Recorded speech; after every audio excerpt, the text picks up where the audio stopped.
Dia aku sendirilah test benda ni kat kereta aku. Satu, Hilux aku baru lagi.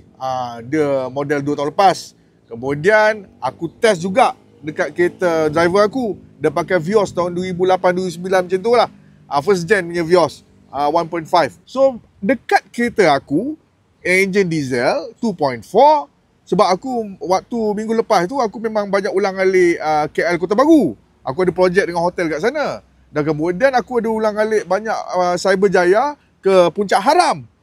Dan kita dapati bahawa memang diesel memang Alhamdulillah memang ada pengurangan dia.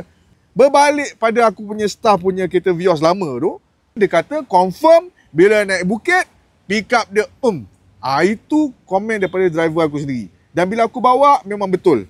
Memang betul itu adalah kelebihan yang kita dapat instant bila kita plug in pada kita punya soket pencucur rokok tu.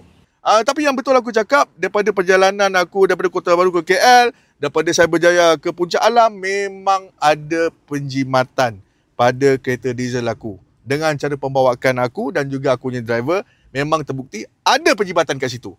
Dan staff aku juga, macam aku cakap tadi, dia punya pick up kereta dah 400,000 km lebih. Mantap, on the spot apabila plug in benda ni. Memang mantap. Confirm.